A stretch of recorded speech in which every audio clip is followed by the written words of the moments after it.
Right, I should do the trick. Yo!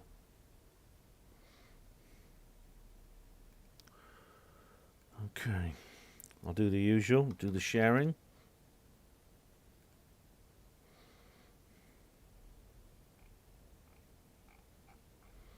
Come on. Refresh.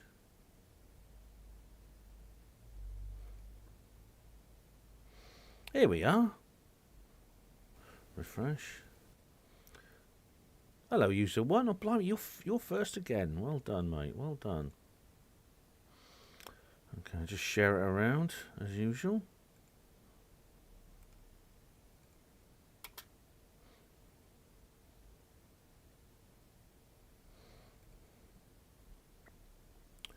Hang on, how come I've got this?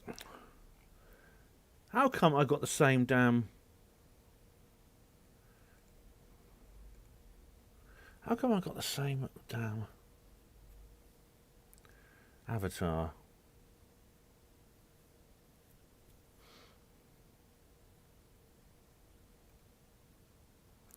Hang on, let me just have a look at it.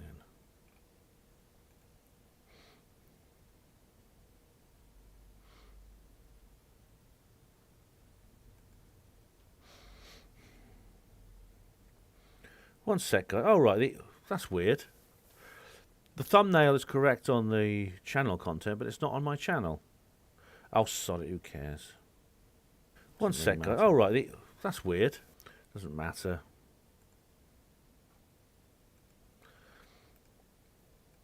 I've got to ask someone something. Who was it? I've got to ask someone a question in a minute. I should have checked this out, actually, and worked out exactly who it was. Somebody asked me a weird question on the last live stream. Okay. Top chat. All chat I want. Live chat. Hello, user one. Hello, Jock of Ages. How are you all? Just zoom in a little bit. Hello, Araminta. Bernie Tucker. Woody Black. He says, Privet Tovarie. What's that? Privet Tovarie. Privet means good. Something good. Lisa. Hi, Lisa. How you doing? Legend Real.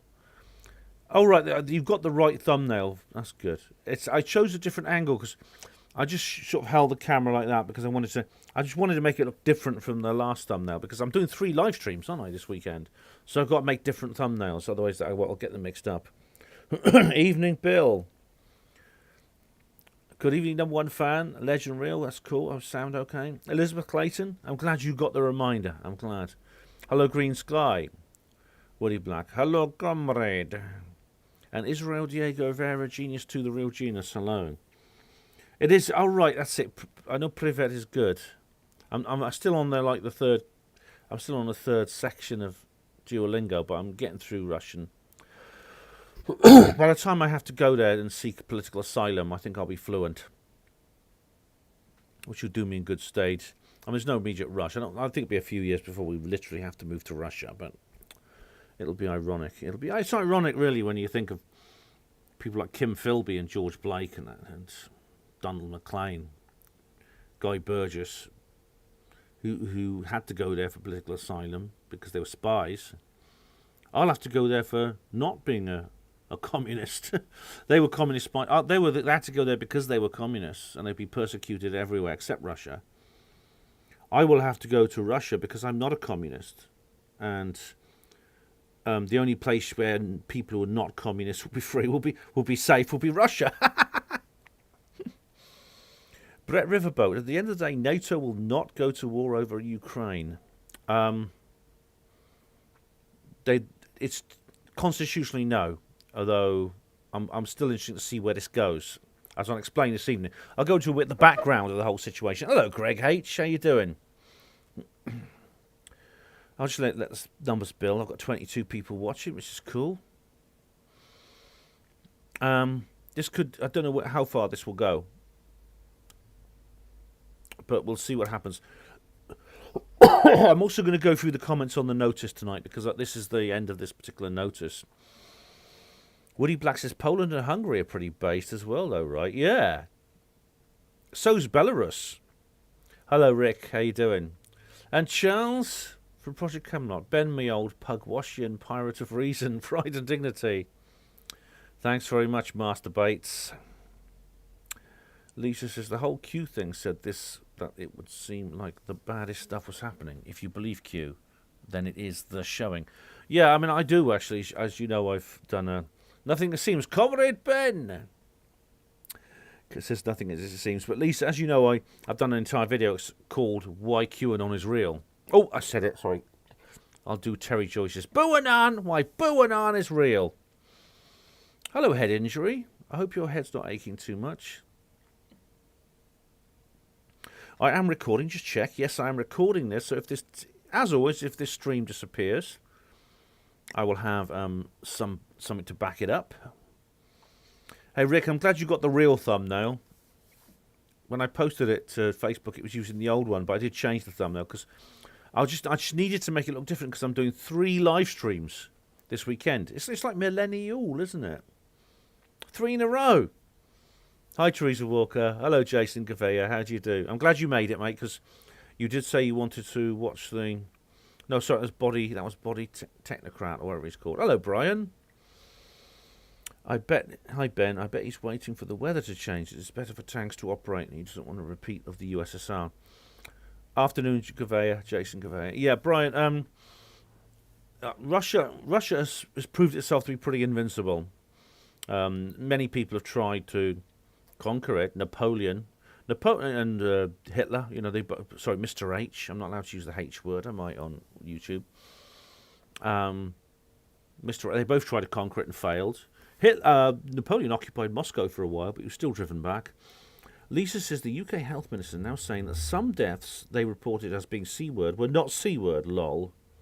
That is a showing, yes. Mr. Tinker, good evening. Yeah, that showing thing is... There's been a lot of showings going on. As I've explained in last night's live stream, they've really had to... Their cards have really fallen to the table. Brian, the new pipeline. Yeah, there's a lot of fuss over pipelines at the moment. Hey, Trevor, how you doing? Check out Panro Voice. Check out Trevor's channel, Social Dilemma. Trevor has filmed the brilliant convoy. And what's more, Charles says Russians are indestructible because they are Russians. Yeah.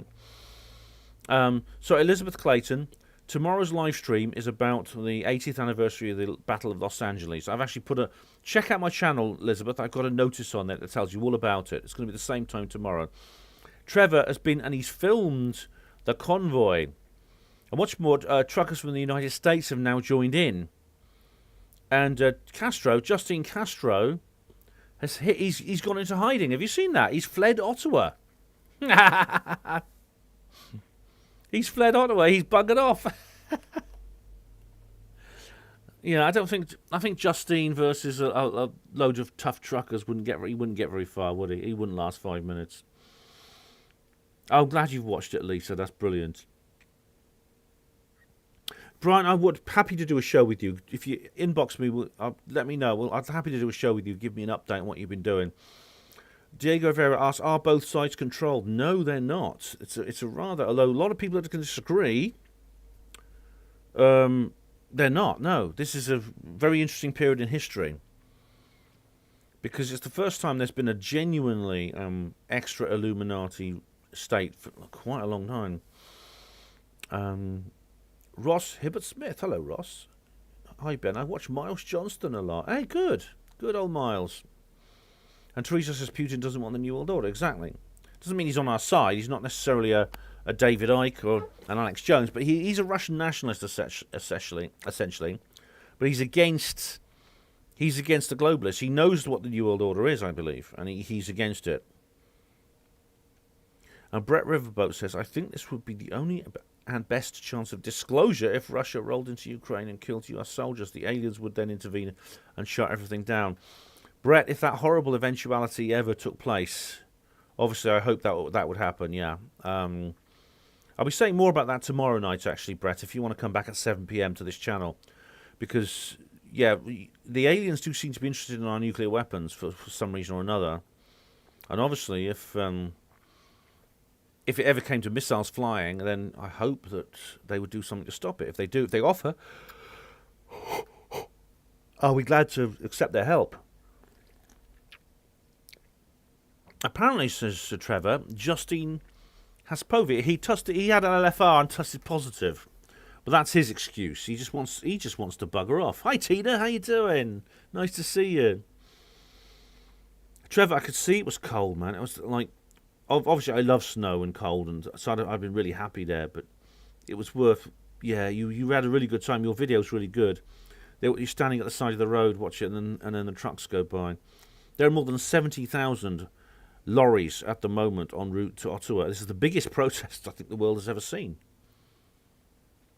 It's incredible. Teresa Walker says Putin threw his coffee down at the World Economic Forum. I hope he poured it over Schwab's head, didn't he? And Lisa, I agree with you. It was beautiful to see such passion and enthusiasm. It's just what we need. Rick says, I bet, yeah, Trevor's got the right, he needs that beard in that cold weather, yeah. Schwab said Putin was an alumni of the World Economic Forum. Well, in that case, he's kind of rejected his background a bit, hasn't he? Tina, Beata's channel was taken down when she said the word truck. Has her channel gone, Beata? One of her videos disappeared, didn't it? Where's it? Because I noticed one of her channels, one of her videos has gone. Here it is.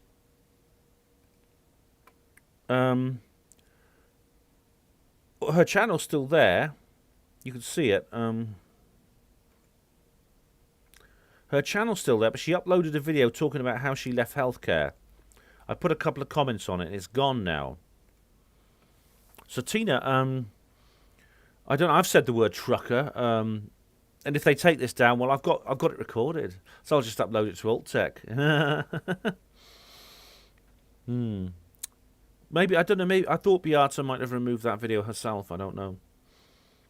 Brett said this would be a Cuban Missile Crisis. Yeah, it would. It'd be like that. Oh, the video. Yeah, was it the trucker statement that lost her the video? Hi, Body Technician. Thanks for joining us. Yeah, I know you're coming back tomorrow evening, but I'm glad you're here now. Jason Gavere, have you seen this article from the Mirror? Uri Geller warns NASA to prepare for an alien invasion after a baffling discovery. No, I haven't. But I know Geller has recently confessed to being a CIA spy, and the CIA have recently sort of like owned him. But I'll be interested to see that. Thanks. Anyway, guys, what's happening right now? I'm going to go through a little lead-off. I won't be able to answer your questions while I'm doing the lead-off.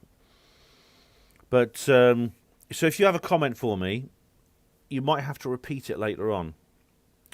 But I'm going to go through the notice comments on the notice for the 2 live streams on tonight's and last night's that I've done. Jason Gavere says, I will look forward to listening to these, Ben.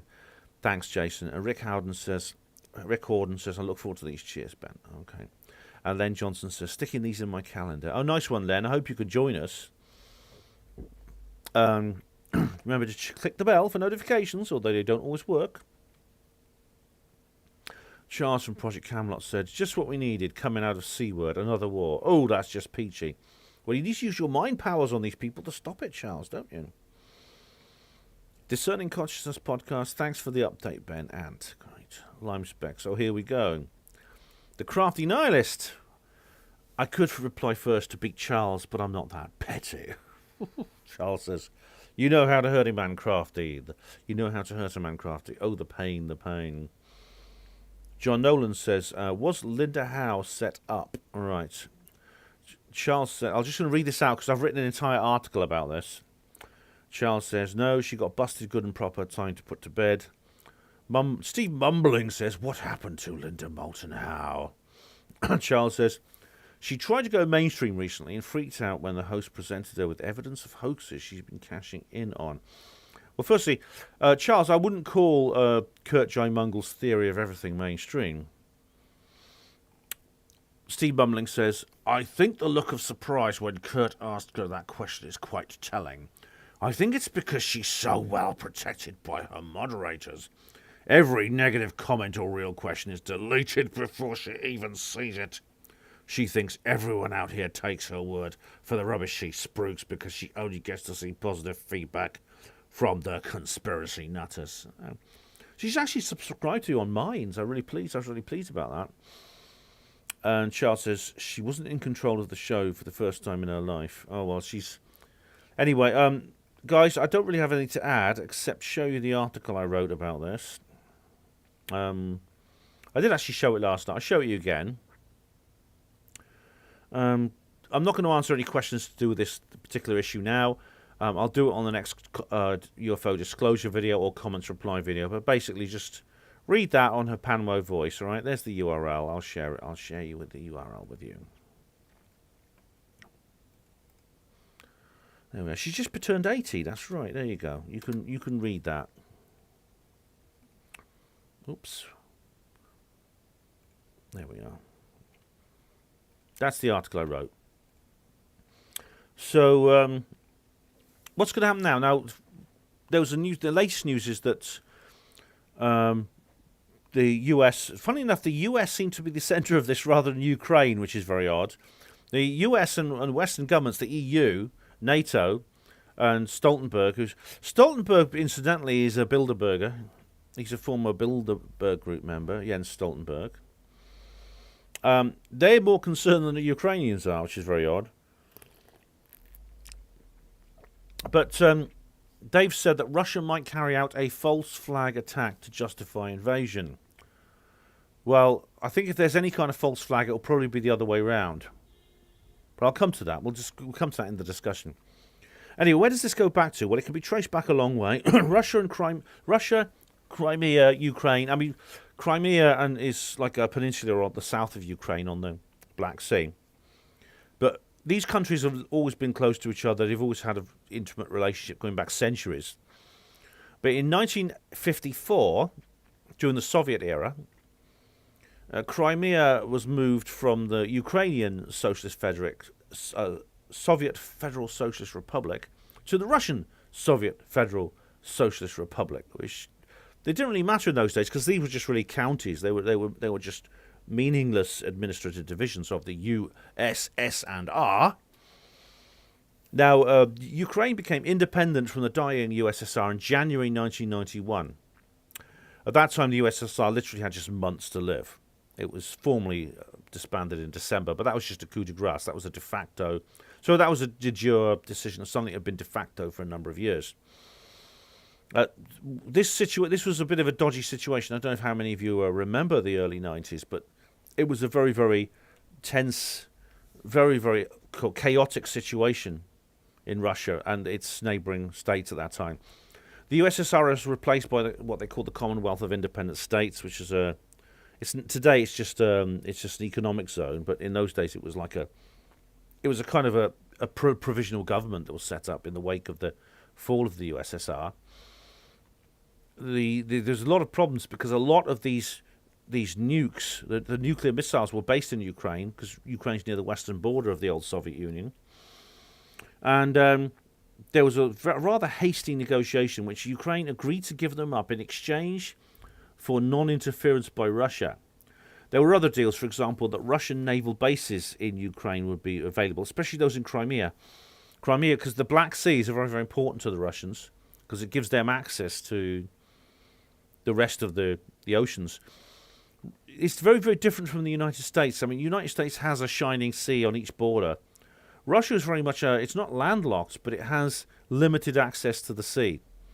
There's the northern coast along Norway is available, except it's frozen. There's lots of ice there. A lot of it is frozen over in winter. Same with the Baltic, and there's also a choke point at the various choke points actually in Russia's access to the sea. At, for example, I forgot what it's called. I forgot the Skagerrak and the Kattegat Straits between Denmark, Sweden, and Germany in the Baltic, and then of course there's the Greenland, Iceland, UK gap. which is slightly wider. The biggest choke, the smallest and narrowest choke point of all is the Bosphorus Straits in Turkey, which all traffic from the Black Sea and out of it has to go along. It's very bad for transit because anyone watching, all you have to do is set up spies along the Bosphorus. You see which ships go in and out. Every ship could be counted. Submarines can't have to go through surface on the Bosphorus. But they had a deal where the Russians would be allowed access to the naval bases in Ukraine. It would be similar to Guantanamo Bay. There would be certain zones where these bases were set up with joint Ukrainian and Russian sovereignty. Interestingly, I think the lease on Guantanamo Bay is up soon, isn't it? I'm just curious as an aside. Let's have a look. I know that Guantanamo Bay on Cuba was leased to the United States about 200 years ago, and I think it's got a 200-year lease. Something like that. It's used as set up as a naval base. Where is it? I don't know. This is off topic. I don't want to go into details. I think that it's going to be at some point. Guantanamo Bay the lease is going to be up, and the Americans are going to have to leave. I can't remember the details. That's off topic anyway, but it's a similar situation. And indeed, there was a time limit on the Russians' use of Crimea for its navy. Something similar. If Scotland never goes independent, something similar is going to happen with HMS Neptune and the Trident base there. That's all going to have to be shifted out of Scotland. The entire Trident infrastructure, the submarine base, the missile silos, everything, the storage facilities, the whole lot. There was also something else that happened, like. We're going to talk a lot about pipelines this evening. Some of the gas pipelines between Russia and the EU, because Russia is the biggest supplier of natural gas to the EU. We use a lot of natural gas these days, especially since COP26. The prices bloody skyrocketed, didn't they? I think that's what's triggered the latest attack on the Russians' gas supply, along with this other crisis. But Russia accused Ukraine of stealing some of the gas from the pipelines. They were basically knocking holes in it and sucking some out, I think. Ukrainians set up a union it's called GUAM, G-U-A-M, not the island in the South Pacific. It stands for Georgia, Ukraine, Armenia, and Moldova. And it's basically a gas-producing union, which is independent of all Russian control. In 2004, Viktor Yushchenko became president. He's a native Ukrainian, very pro-EU, and he was the one who first arranged this rather, you know what I think about this, but he started the negotiations for Ukraine joining the European Union. Now Russia was back in the Russians were back in the opposition leader, Viktor Yanukovych. I've got to be careful. These guys are both called Victor, and their names begin with Y, so I can't say Victor Y and Victor some other Y because they're both called Victor Y. So I'll just have to say their full names. Yushchenko, he was very pro-European. Like I said, he wanted Ukraine into the EU. He cooperated with NATO. He sent troops to Iraq and Afghanistan and Kosovo, This is when Ukraine is not a formal member of NATO and hasn't been. Ever since 2004, Ukraine has been behaving as if it is a member of NATO, even though it is not.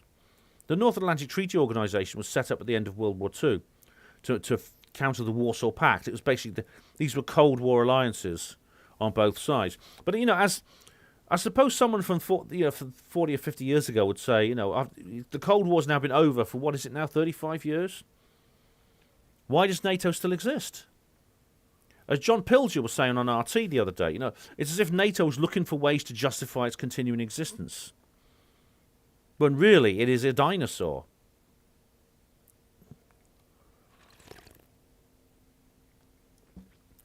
It's a zombie. It's a moribund organization which is crawling along with this without purpose. And they're trying to give it artificial purpose. Anyway, in 2010, things took a turn for the better because Viktor Yanukovych was elected. The opposition leader then took over from Yushchenko. And in 2013, he refused to sign this non-negotiated European Union, the European Union and Ukraine Association Agreement. I just love it. The good old EU-UAA. Yeah. He refused to sign it. Based. And he had a more... You see, he'd been listening to the idea, the Eurasianism idea. This is something that Alexander Dugin has been talking about. He's a political philosopher, a Russian guy, he's been advising President Putin. He came up with this idea of Eurasianism. In other words, I don't have time to explain the details, but it meant Ukraine would have closer associations with Russia. And as you know, that there are a lot of people in Russia who are ethnically Russian. They speak Russian. They consider themselves Russian. They carry out Russian. They have Russian culture rather than Ukrainian culture. And this is lots of wars emerge out of this sort of bleed over of ethnicities into sovereign states and things like this. And this is very, very typical of that. But it has the potential to be extremely destructive. I mean, this war's been going on a long time. Didn't start last year. It's just escalated last year. In 2014, this is interesting. Crimea, this peninsula, if you look at the map, you'll see it's on the south coast of Ukraine, sticking into the Black Sea. Was annexed by Russia. They walked in and announced they were taking over. I mean, I suppose that essentially is an invasion, although they said it's not, because they harked back to the old deal. What it was Nikita Khrushchev, the old Soviet premier, because he reversed the original situation where Crimea was made part of the Russian SFSR, which didn't mean anything back then. It didn't matter if you were in the Ukrainian SSFR or Russian SSFR. It's like when they shift the county boundaries in England I think it was in 75. They shifted the counties. Abingdon was in Berkshire. It became part of Oxfordshire. No one really mattered. It didn't really make much difference. It may have affected the price of your council tax, but not much more.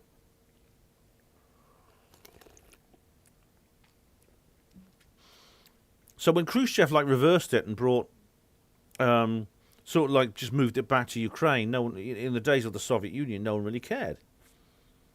But now suddenly the Soviet Union's gone. It's a big deal because Russia claims Crimea is Russian, and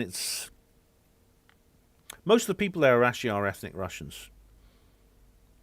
And of course, it's very important strategically because of the naval base. In fact, it could have been like the lease on the naval base was running out, and I think that might have been what prompted Russia to do what it did. If it hadn't, then it would lose all access to the Black Sea for its navy. If you look at the map, you'll see Russia doesn't have much of a coastline. It has a large northern coastline, but that's just covered in ice. There's the Far East, the Pacific, Vladivostok, and ports on that area, Port Arthur and places like that. Was Port Arthur's China? Sorry. And then you have the northern coast, which again is only open it's only open water for certain times of the year, and the Baltic again. It's got massive choke points. It's effectively a giant inland fjord with a couple of little short passages out to the sea. So Russia wants to hang on to all its sea access that it can.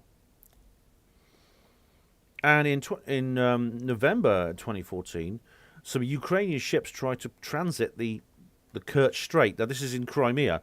It's basically a passage of water between the Azov Sea and the Black Sea. The Azov Sea is like a large enclosed bay in southern Ukraine, encircled by Crimea, with this short access to by a very narrow stretch of water. And these Ukrainian ships said they basically tried to go up the strait. Now Russia just built a bridge across there, and they were attacked by the Russian Navy. I don't think anyone was killed, but a ship was rammed. There was some gunfire, and there's always been a bit of this is where you get the problem. I mean, as I said, a lot of wars start this way because you have an ethnic bleed over. The political lines on maps rarely match the actual position of different peoples. Different peoples of different cultures exist in certain territories, but these very, very rarely match the actual political boundaries and borders of nation states. Therefore, you always have these ethnic bleedovers on either side of a border. What's more, very often there are buffer zones between them in which there's a mixture of people. It was this that caused the terribly brutal Indian Civil War of 1947. One of the reasons the Roswell incident was not discussed in great detail is because the Indian Civil War was raging at the time. By the end of it, 3 million people killed.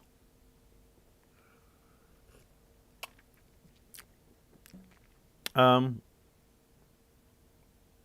happened there? Oh, yeah. Yanukovych was deposed.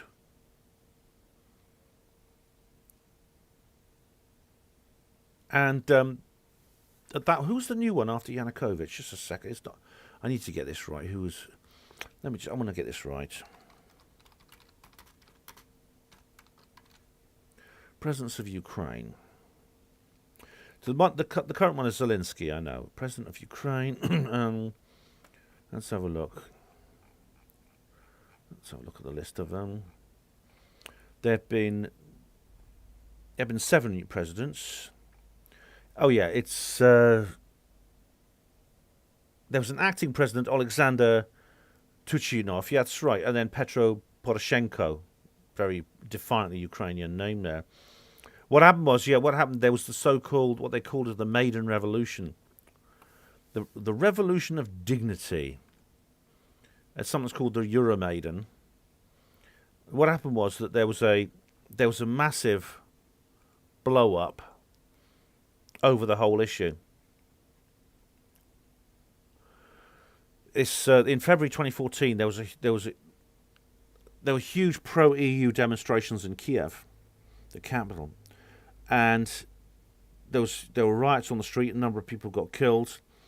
In the end, Yanukovych had to flee. There was large scale protests because it was all over Yanukovych's refusal to sign the Ukrainian Association Free Trade Agreement with the European Union. I love the Orwellian language of these things. It's unbelievable. There are rumours of snipers shooting people. I don't know if you remember the news stories from that time. Eventually, the whole Capitol buildings were invaded and declared Yanukovych relieved of duty. It was the MPs, the representatives, whatever they call them, voted 328 to 0. I think they didn't have much choice.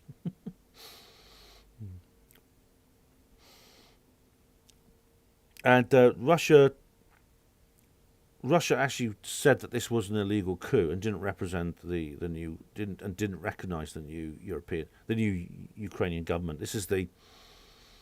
This is what's really led up to this. A lot of people have forgotten where this started. It did start off as basically a battle between European integrations to the European Union for Ukraine. Ukraine's the biggest country in Europe. I don't include Russia as like a multi-continental country. I don't include that. That's the world's biggest country. And Eurasianism. That is the sphere of influence of Russia.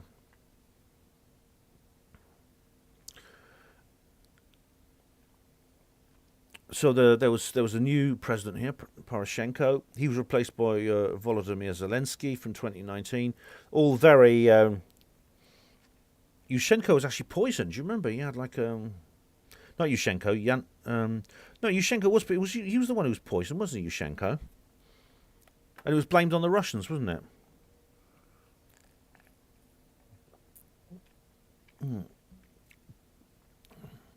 He ended up scarred. He had like scars on his face, didn't he? Because his poison left him with scars on his face. Yeah, TCTD poisoning. He became seriously ill in September 2004. Came with terrible injuries. They thought he was going to die. He was jaundiced, bloated, pockmark.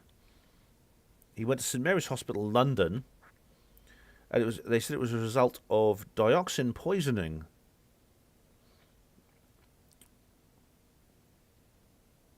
they said it was linked to a dinner he had with a group of senior Ukrainian officials. One of them, of course, would have been accused of being a spy for Russia. But I remember that. I remember that was pretty awful. That was. So there was this massive rebellion in the south and east of Ukraine against the new government after Yanukovych. Again, these bloody names are mixed. After Yanukovych was ousted, it resulted in the Donbass rebellion. Donbass is actually it's short for a Ukrainian. It's a Ukrainian acronym or portmanteau. Donetsk coal basin it means. But there were two regions there, Donetsk and Luhansk, that declared independence from Ukraine unilaterally, which Ukraine won't recognise. In March and July 2014, there was a massive Russian troop build-up on the Ukrainian border. These things are nothing new. And then in July, of course, very famously, Malaysian Airlines Flight 17 was shot down by a Buk missile, which is a piece of Russian hardware, which of course was blamed on the Donbass Russian rebels, the pro-Russian rebels. These guys Putin had just issued them passports and everything and said, well, we'll make you Russians, and they said we can fight for your independence from the pro-EU globalist Ukrainians, and they said, yeah. The stage was set for war. Over the next few years, there was all kinds of warfare that went on. Ukraine, in August of that year, 2014, Ukraine struck back. As they said, they had an anti-terrorist operation. Then Russians did intervene. Russians did cross the border at that time. And in May 2019, Zelensky was elected. He promised to end the war in Donbass. But then in 2021, NATO, someone actually said that, I think they've deleted the comment, but they were saying that, they were saying that Russian is, because I gave you some homework, didn't I? I said, who's the bad guy in this? Is Russia the bad guy? Because we're continuously being told in the media that Russia is the bad guy. The BBC, CNN. The New Yorker wrote a horrible article about Russia, about Putin. I don't have it to hand, I don't think, but I don't need to read it. It was just really completely one-sided. It was just horrible, nasty Russia. Putin wants to resurrect the Soviet Union, which is ironic because that's the exact opposite of what he wants to do. It's the rest of the world who wants to do that. Putin's fighting that. And that he's nasty, horrible, big bully against Ukraine. We had the same rhetoric on to the Georgia incursion. Do you remember the Russo-Georgian war a few years earlier?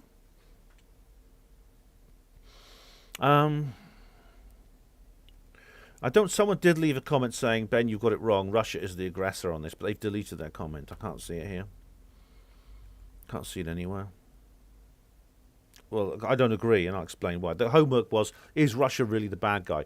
I gave you a photograph of Grigory Rasputin, the mad monk, who's an incredible person, actually. Rasputin was killed in just before New Year, at the end of 2016. 1916. And I say 2016. I actually did a 100-year anniversary, a Panwo show special of Rasputin's death, because I consider it one of the biggest turning points in recent history.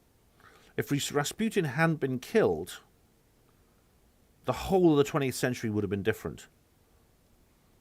It's possible that the Illuminati rule would not have survived through the 20th century.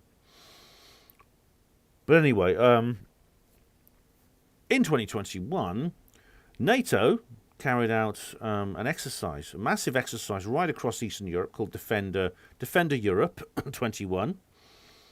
It's the largest NATO-led military exercise for decades, and it included nearly simultaneous operations across more than 30 training areas in Central and Eastern Europe, including Ukraine.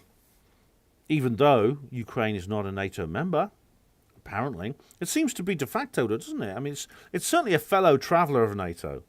Just as it's just aching, it's banging on the door of the EU saying, let me in, oh dear. So you could say that it's ironic. I mean, we in Britain, we fought our own war. Obviously, it was done in more British terms. It was all, I say war, there was no shooting involved, apart from the false flag that supposedly killed Joe Cox, which well, I don't know. Is she really dead? We did it in our civilized British way with lots of verbal aggression without physical aggression, lots of stopping for tea and things like that. But we were essentially fighting back against what the pro-EU Ukrainians want to get into. It's only when you get into the lobster pot and you can't get out that you realise what a mistake it was. Turkey wants to join as well. Good God. Only a tiny little bit of Turkey is actually in Europe. Only a tiny little corner where Istanbul is. But anyway, the Defender Europe was just, it was very obvious what it was meant to do. It was a scenario that was, excuse me, from the Baltic Sea to the Black Sea, slightly reminiscent of Winston Churchill's famous speech about the Iron Curtain, isn't it? From the Baltic to Trieste, it was basically, they said that a representative of the Trilateral Contract Group on Donbass, who's someone in the Ukrainian government, are practicing for, well, let's put it directly, a war with Russia. The scenario of armed confrontation with Russia. This made the Russians feel very uncomfortable. It was definitely an attempt to intimidate. In late March and early April 2021, the Russian military moved large quantities of arms and equipment from western and central Russia, from as far away as Siberia into occupied Crimea, quote-unquote occupied, and the Pogonovo training facility of Voronezh. Right, it's near Voronezh. Interesting. There's a very interesting UFO story to do with Voronezh, because in 1989, this is an aside, it's not relevant. An alien craft landed in a park in Voronezh, in the middle of this city. Very, very interesting story. Excuse me. By the 9th of April, 85,000 Russian soldiers were in Crimea, and there was more lined up. Now, Ukrainian President Volodymyr Zelensky spoke to the US President Joe Biden and urged NATO members to speed up Ukraine's request for membership. You see, it's really just a rubber stamping a situation that already exists, though, isn't it? A Kremlin spokesman said that Russian military movements pose no threat, which is true. Technically, they're still on their side of the border, but they're just marching up and down, looking very menacing, but they're not invading yet. But the Russian official warned that Russian forces could act to defend Russian citizens in Ukraine, and any escalation of the conflict would mean the beginning of the end of Ukraine, not a shot in the leg, but in the face. Now that does sound worrying, doesn't it? That sounds like that's an aggressive piece of rhetoric to use by the Russians. But they said they would defend Russian citizens in Ukraine. All those people in Donbass, those ethnic Russians, have been given Russian passports by Putin.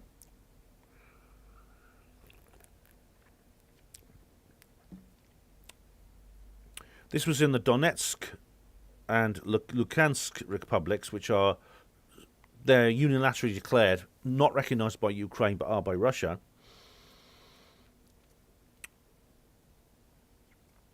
Russia refused to participate when Ukraine requested a Vienna document meeting with France, Germany, and the OSCE. I don't know what that stands for. Angela Merkel, the German Chancellor, telephoned the Russian President Vladimir Putin to demand a reversal of the build-up. Get your troops away from one part of your territory to another. They've all been saying that. They've been saying, get your... you take your troops in your territory where we tell you, not where you want to tell you. The White House Secretary Jen Psaki. Funny enough, Jen Psaki was actually in the Obama government as well. She was actually prominent in 2021. I don't have time to go into the details now, but Jen Psaki, who's now the press secretary for old Beijing Joe, she was very, very instrumental in dealing with this in the Obama administration. she announced in early 2021 that a build-up of Russian troops on the Ukrainian border was the largest since 2014. On the 24th of March, Zelensky signed the decree approving of a strategy of disoccupation and reintegration of the temporary occupied territory of the autonomous of Crimea. So they're basically saying they want to take Crimea back from what they regard as an illegal invasion by Russia. On the 17th of April, a Ukrainian consul general in St. Petersburg was detained over spying allegations by the FSB, the intelligence services. They were very lenient and diplomatic. I mean, it's not like in the old days. They don't take you away and torture you and shoot you in the back of the head. He was ordered to leave the country by the 22nd of April. Ooh, nasty, horrible old Russians. God, blimey. Is that really the behaviour of the barbarous people that they've been demonised as? That's what I mean. Ask yourself whether we've been sold a false story in the media. Goodness gracious, are they really lying to us in the media? On the 22nd of April, the Russian Minister of Defense, Sergei Shoigu, announced an exercise drawdown with troops returning to base by the 1st of May, but leaving equipment at the Pognovo training facility, that's in Crimea. Oh, sorry, that's in Belarus, for the annual exercise with Belarus. Belarus have been based as hell. They've been backing up the Russians.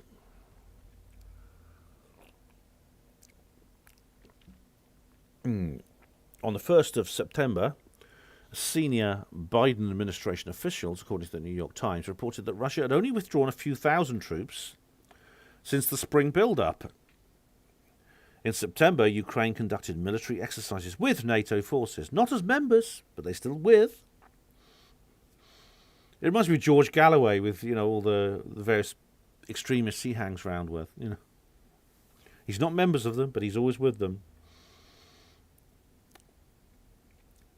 The Kremlin warned that NATO expanding military infrastructure in Ukraine would cross red lines for President Putin. Well, it's fair enough. I mean, they're bringing missiles in and things like that. I mean, not the anti-tank missiles that Britain's just given them, but long-range strike missiles against land targets. In September, 200,000 Russian troops took part in the Zapad-21, a large joint Russian-Belarusian military exercise centered on a Western strategic direction. In November, the Russian Defense Ministry described the deployment of US warships in the Black Sea. Oh, God, blimey. You see, what was it they're saying? The rest of the world seems to be mobilizing for this, even though Ukraine is not technically a NATO member. But all the globalists are really behind them. They called it a threat to regional security and strategic stability. Well, if the whole world's against you, what else are you supposed to think? They said the real goal behind the US activities in the Black Sea region is exploring the theater of operations in case of Kiev's attempts to settle the conflict in the southeast by force. What they mean is that the Ukrainian government will just move into Donbass and basically put down any anti-government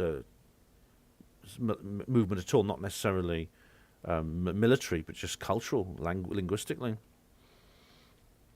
On the 13th of November, Zelensky stated that Russia had amassed 100,000 troops in the border area. In early November, also, reports of Russian military buildups prompted US officials to warn the EU that Russia could be planning a potential invasion of Ukraine. Kremlin spokesman Dmitry Peskov denied allegations that Russia is preparing for a possible invasion of Ukraine.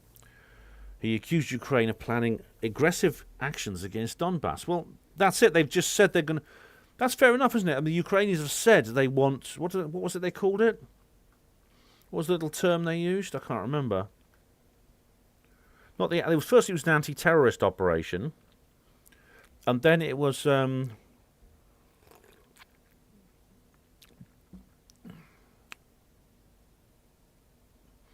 was that wonderful Orwellian phrase I just uttered about what Ukraine was saying they were going to do?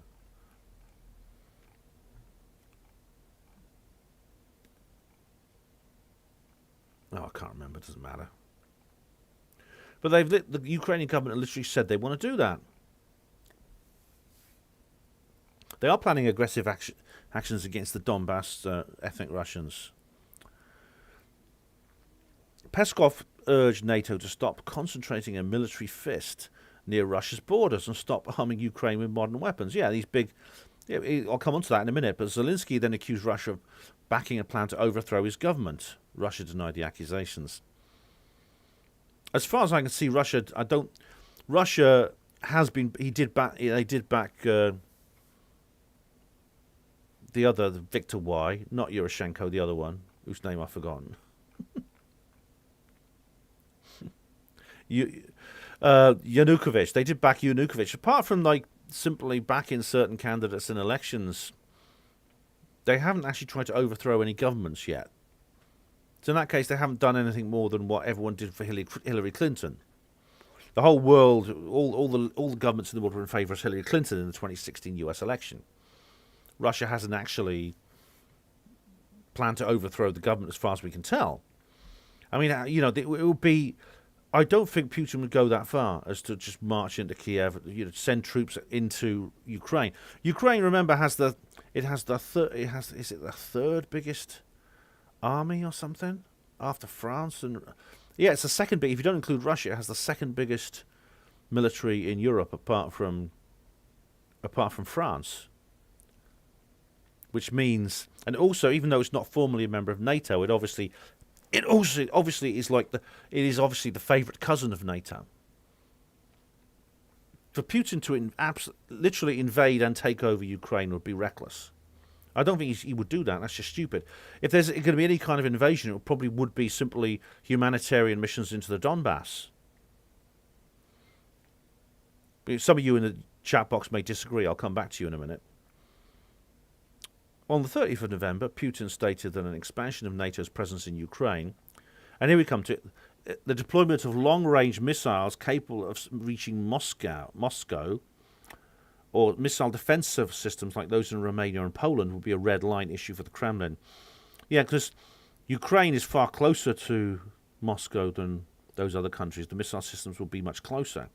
It essentially would be a foot in the door for NATO against Russia. The missile defense systems could actually be launchers for the Tomahawk long-range cruise missile, which has been devastating. You've seen it being used in the Gulf War and things. It can, as a strike missile against land targets. It can be armed with nuclear warheads as well. And President Putin said, if some kind of strike systems appear on the territory of Ukraine, the flight time to Moscow will be to 10 minutes. And 5 minutes in the case of the hypersonic weapon being deployed. The NATO Secretary General, Jens Stoltenberg, Bilderberg Group, a long-time Bilderberg Group member, stated, it's only Ukraine and 13 NATO allies that decide when Ukraine is ready to join NATO. Russia has no veto, Russia has no say, and Russia has no right to establish the sphere of influence to try to control their neighbours. I think they're setting... You see, even though I don't believe that Putin would actually really carry out an offensive attack against the entire nation of Ukraine. As I said, any invasion would probably be under the flag of humanitarian efforts in Donbass. What if they carry out a false flag? You've thought about that? What if a large bomb goes off in Kiev and it's blamed on Russian agents? Bit like, do you remember what got Russia into Chechnya? That bomb in the block of flats. Do you remember the bomb in the block of flats in Moscow?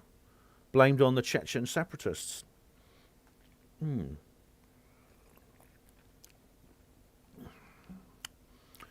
the 1st of December, Russia accused Ukraine of deploying half its army to Donbass to confront pro-Russian separatists.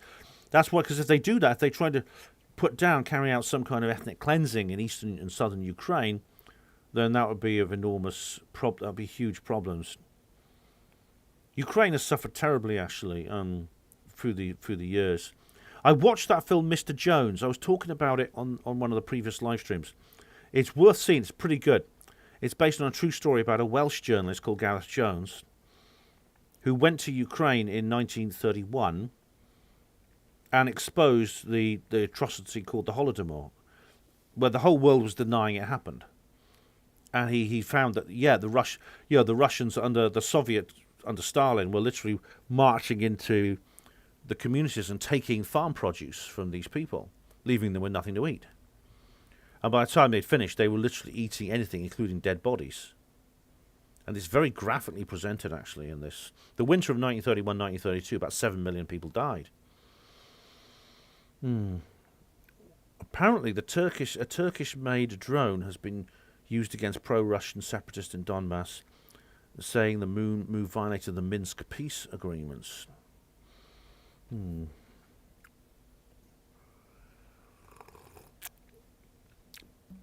Okay. On the 22nd of January 2022, President Joe Biden spoke with President Zelensky and cleared that the United States and its allies and partners will respond decisively if Russia further invades Ukraine. Styx Hexenhammer did a video saying that Biden really wants a war. He really wants this. I think it's the only way he can survive politically. Or not him, but the people behind him. Obviously, he doesn't want anything, he doesn't know anything. On the 17th of January, Ben Wallace, our own Defence Secretary, announced that Britain is supplying Ukraine with anti-armour weaponry by air. Yeah, that's these N-law missiles. They're very effective against tanks. They can be launched by infantrymen. They're like a thing you carry on your shoulder like that. And they can take out tanks.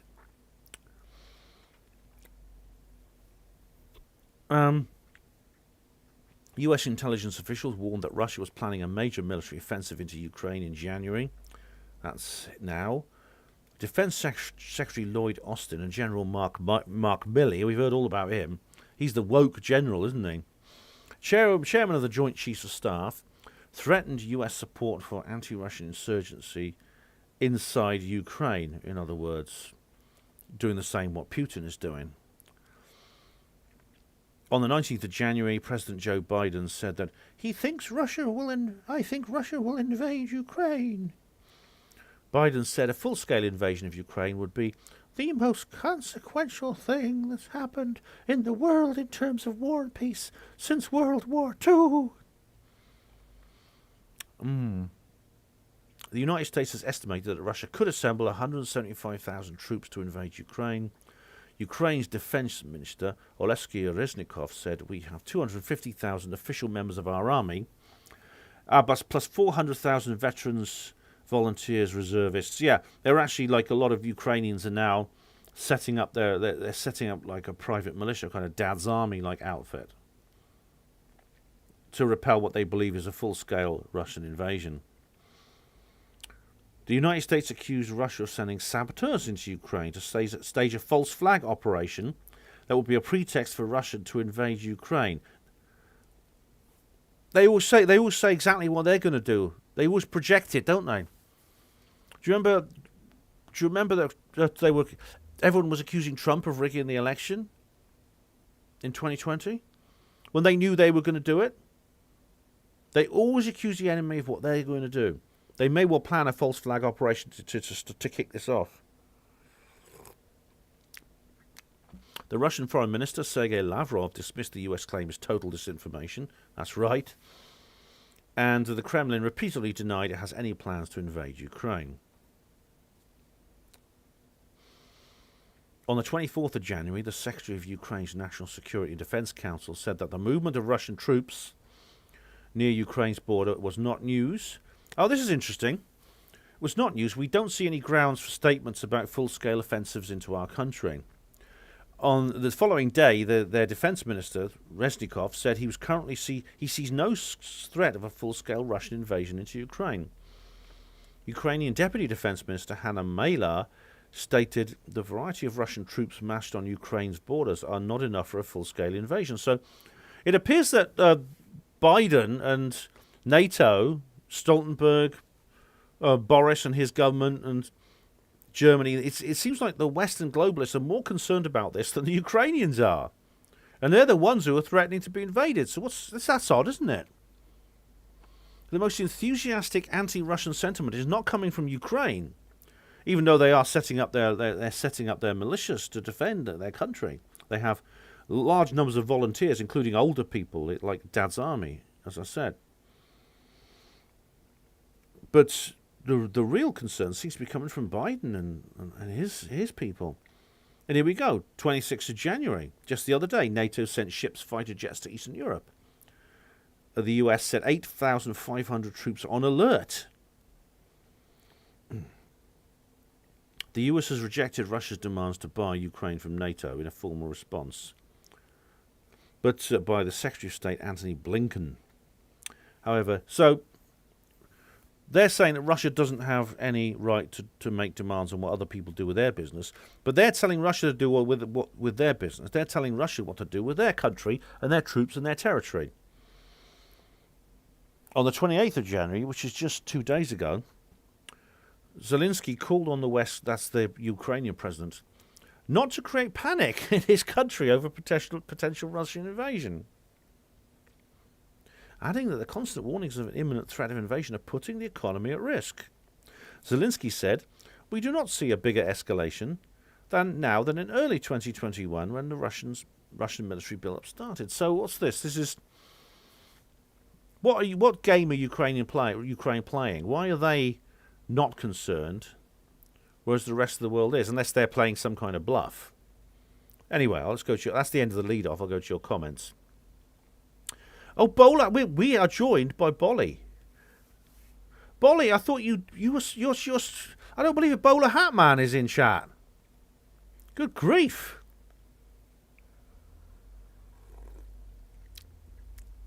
It's all flickering at the moment. I can't believe Bolly is in chat. Bowler Hat Man, I thought you ghosted me. To give you a bit of background, Bowler Hat Man is a skeptic who wears a bowler hat, hence his name. And he's just done it. I've just been watching a video of his actually, where he's challenged the editor of The Light to a debate, Daz, the editor, and but I did an interview with him on her Panwo radio, and he's like he then ghosted me. I wanted to bring him back for a second interview, but he wouldn't reply to my emails. So I don't know why that was, because we had a pretty good talk, didn't we? I thought we were perfectly civil to each other, even though we have a very, very different position on things.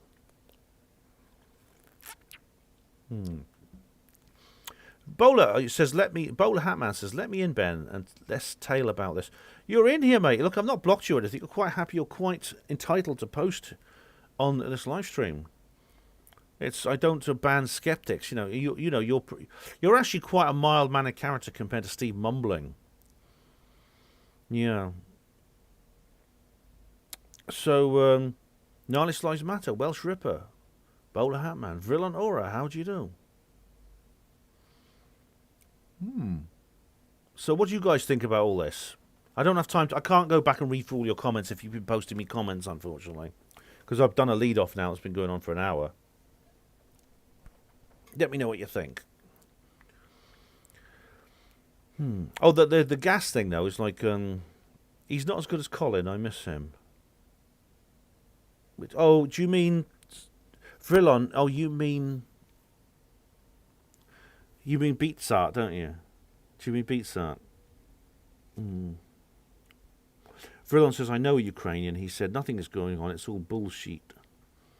Well, that seems to be the Ukrainian view at the moment. Oh, Bolly says, "Ben, separatist-controlled Donetsk and Luhansk is a majority considered Ukrainian, their native language, 60%. Oh, well, in that case, then you're going to get the opposite problem, aren't you? You're going to get like you see, this always happens when you get these these ethnic bleedovers. You set up an enclave or an independent republic for a certain ethnicity within your country, and then inevitably some of the other ethnicity are going to be in there, and they're going to become the minority in that country. For example, I was speaking to a young lady from Spain, and when I was a porter, I knew a lady from Spain. She was one of the domestics, and she lives in the Navarre region of Spain. Now, Navarre is the name of a classic kingdom, which is what we today call the Basque country. Now, the Basque separatists, they're trying to establish their own state, but what they're doing is they're saying that they want the Navarre the modern Navarre region of Spain. Even though only 20% of people in Navarre are actually Basque, 80% are Spanish. They're from Castile. That is the natural area of Spain. Yet they now want the Basques want Navarre. If the Basque independent state was ever established, then there'd be a Spanish minority within that state, and you'd be back to square one. So that's always a problem, isn't it? See, Nihilist Lives Matter says Ukraine will balkanize. When things balkanize, though, it could actually just exacerbate the problem. That's it. We seen that so many times. I mentioned the Indian Civil War. You can't draw a line down a map and just make sure that everyone on one side is one group or everyone on the other side is the other group. What happened in the Indian Civil War was appalling. 3 million people were killed. This was just after Indian independence that it broke out, and it ended essentially. It was all part of the establishment of Pakistan.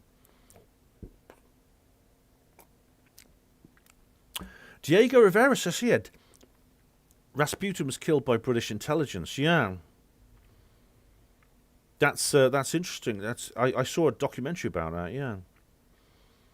So it's interesting though what Bolly said, because if 60% of people within the Donbass consider themselves Ukrainian, then the establishment of the Luhansk and Donetsk republics, where are you going to put the borders to make sure that at least you can't put up borders to make sure that everyone inside those is Russian. Lisa says here, but Peaceful Warrior, hello, how are you? Diego Rivera, no, that country does not control Russia. Ultimately, I believe we control things, says Lisa. It's all about what we know and see and what we don't, and how we use our power. The world is a stage and we're all players in it. Yeah. Legend, Rasputin was a very special individual, and as I said, if he had lived, the whole of the 20th century would have been different. I've done an entire program about that on Hapanwo Radio. I believe the Illuminati rule would not have lasted through the 20th century if Rasputin had lived. Yeah, definitely. I don't have time to... But basically what would have happened is there would have been no Bolshevik Revolution, there'd have been no Soviet Union, there'd have been no World War II, there'd have been no Cold War.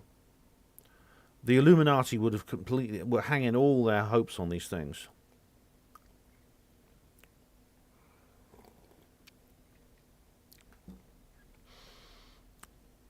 So whatever the solution is, I mean, setting up enclaves is not the solution to this, whatever it is. If there if there's a Russian minority in regions of Ukraine, Putin wants to protect them. But he can't protect them by essentially cutting them off politically in terms of territory from Ukraine. Diego Rivera, Rasputin did predict the end of the monarchy. Yeah, he actually wrote to Tsar Nicholas and said, you have to. I'll do that, Woody Black. Yeah, I'll do that. I'll find you the Rasputin show. He says you have to stop. You have to stop this war. If you don't stop this war, you will be killed. You and your family will not survive. Will not live to see another 2 years. You will be killed, not by the enemy, but by the Russian people. Right. So let me just find you it. You're going to have to go. You will have to go to archive.org, but it's there. All right. Here you go.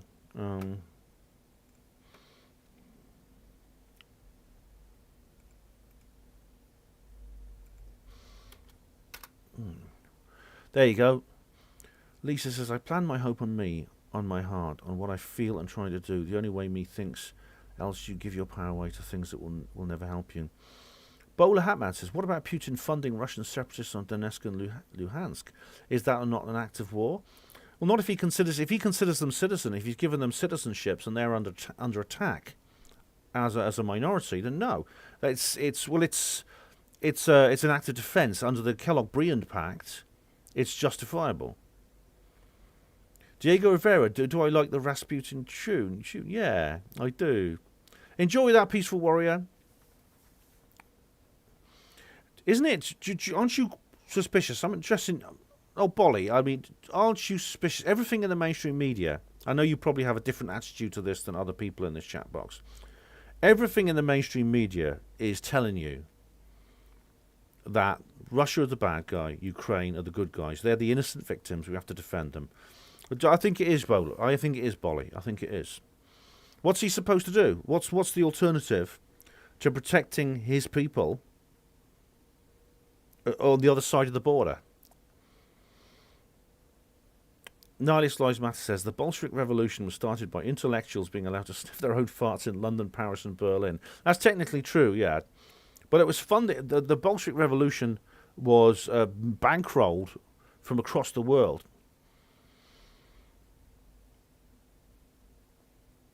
Villanora's got Jack Daniels. Cheers, Jack Daniels. Cheers, Villon. Yeah. Rasputin or YMCA? Which is your favourite? Oh, Rasputin, definitely. It's less gay. Not that I care if people are gay. It's just, you know what I mean. It's less camp. Although I like both songs. Lisa says, this is all created white noise to confuse, divide and disrupt. Just what I believe. It's about helping a starving man on the street, feeding animals, not this other mainstream crap. And Lisa, I do think it was not designed this way. I think it's being used now. I'm sure they are using it. I'm sure the Biden administration is using it in that way. But at a very fundamental level, Russia is disobeying its Illuminati overlords. It is literally Putin is literally is Trump times 100. You know, he's the Trump who succeeded. You know, if you have like a Trump scale of 1 to 10, Boris is like 1, Trump himself is like 5, and Putin is 10.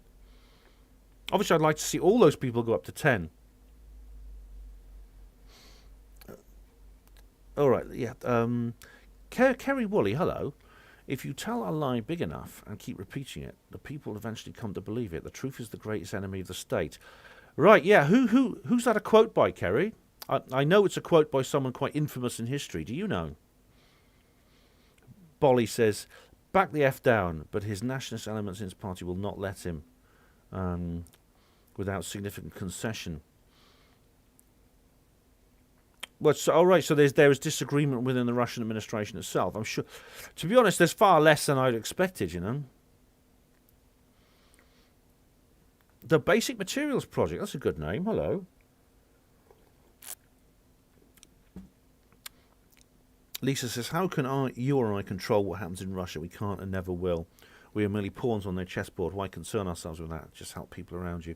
I do try to help people around me, Lisa, and I know, what can we do? And we were sort of like, we're limited in our reach, aren't we? However, I do take an interest in things going on beyond my sight, beyond my immediate environment. I think these things have effects on the entire world. I mean, I hope as much as anyone does that this de-escalates. I really do. I don't want to see a war. I don't want that to happen. Basic Materials Project. You like the Trump scale. I've had to think about that. You know, I suddenly started using the term Trump Rebellion. I did an article a couple of whiles ago, and I suddenly found myself using that term, and I thought, yeah, Trump Rebellion, that's what it was. It was a Trump Rebellion. I did an article about the Q shaman, or the you-know-what letter shaman, Jacob Chansley, because he was jailed after the photo shoot in the halls of Congress, it was called an insurrection. Oh, nasty people. Oh, aren't they horrible? Come in and get your photo taken, everyone. Steal Nancy Pelosi's laptop. It doesn't have her sex tape on it. Don't worry.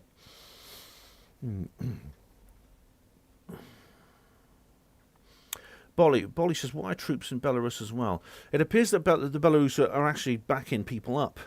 They are. Oh, by the way, Bowler Hatman, since you decided not to ghost me anymore, I mean, you're welcome back on the Herpanwo show. I actually have a whole list of things I wanted to go in with you. It's a lot of stuff that's probably a bit passé now, because this was a few years ago. Stuff to do with, with Elevator Gate and Atheism Plus and things like that. But maybe that's a bit old news now. Galexian, Putin is the last hope for Christianity and the fate of mankind. No pressure. Well, whether you're a Christian or not, I think, yeah. I mean, I don't know if I wouldn't call him the last hope, but he's really a very, very significant figure, a significant thorn in the side of the globalist agenda. Very much so, yeah. And not just whether you're Christian or not. I don't know. Although it's interesting actually how a lot of Christians in the West now are turning to Orthodoxy. I think it appears some people are calling it the last based church in the world because all the others are have cucked, but the Russian Orthodox Church is still very, very, very, very traditional. For example, I mean, in 2018, there was a huge demonstration of millions of people in Yekaterinburg in May 2018 because it was the centenary of the death of the Tsar Nicholas II, and the entire Romanov family, and now they're saints. They've been canonized in the Russian Orthodox Church. Woody Black says Keith Woods did a good vid about Russia and Putin called "Who Were the Oligarchs Who Plundered Russia?" I have to. Keith, he's quite good. He's this young Irish chap, and he does sort of quite a lot of interesting things. So I'll have to watch that, Woody. Yeah, I'll have a watch of that. I haven't checked his channel out lately. Jay Boss the Don, how you doing? Welcome. Strength to your arm. Long live the Canadian truckers.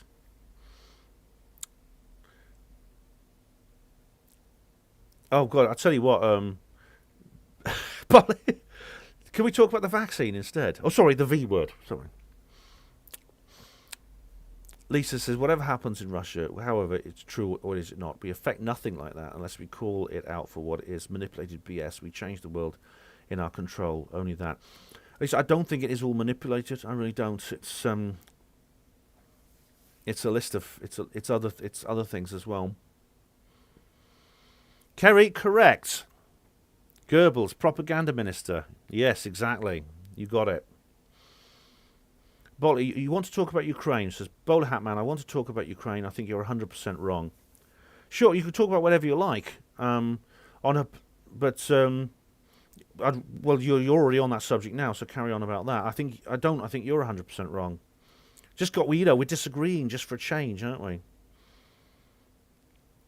Galaxian, you might go to Russian Mass. I'm curious to go to one, actually. I'm not a Christian. I'm kind of an agnostic, but, you know. Araminta, don't worry, Araminta. It's okay. You shouldn't have said the H word. No, that's it. Oh, Welsh Ripper. Right.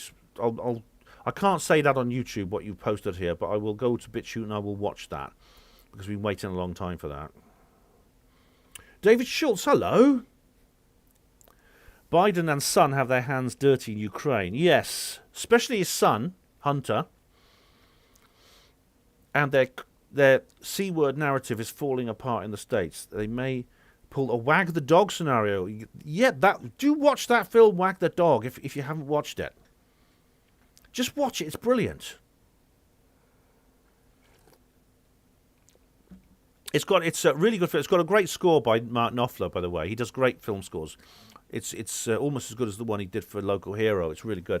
But it's literally about that, how they a failing administration in the United States pulls off a fake war scenario or an engineered war scenario it is an actual complete fake war. It's an actual no problem reaction solution. Yeah. Gnarlish Lives Matter says Russian gas means Russia has West. What's that? Has West Europe in stranglehold for the last 5 years with a clean New Deal. Extinction Rebellion and the Greta thing has been forced down our throats. They think we were born yesterday. Yeah, they've kind of this is kind of what partly been caused by the COP26. But there was that big stranglehold on the Nord Stream 2 pipeline. I did an interview with Nick Colostrom about that on Banmo Radio. And then later on, this is Nord Stream 2 was attacked. It was bad, yeah. And then this is the Germans. Basically, it's the Germans have sorted it out. The Germans have rigged it through an institution called the Stockholm International Peace Institute. Winston Smith of the Stockholm International Peace Institute. And they have... they basically said because of some technicality, they've had to shut down the pipeline. And then There was this other one. This other one was attacked as well. The Yamal Europe pipeline was also attacked around just a couple of. That was actually on the 29th of December that happened. So within a month, 2 Russian pipelines were attacked. I say attacked; they weren't physically attacked, but they were hit with some kind of bureaucratic mandate forcing them to shut down. Because Russia's what's happened is they've basically been touting. They've been touting gas. A lot of European countries are simply because they buy it cheap from Russia. They've been touting it like Germany have been buying gas from Russia, and then sending it back along the same pipeline to Poland, and charging them more. It's pure touting. If you did that with a rock concert ticket, you'd be arrested by the police. Oh man, it's disgusting. It's unbelievable what's going on in this world. Oh, where are we now? Okay, I'm trying to keep up with people's comments.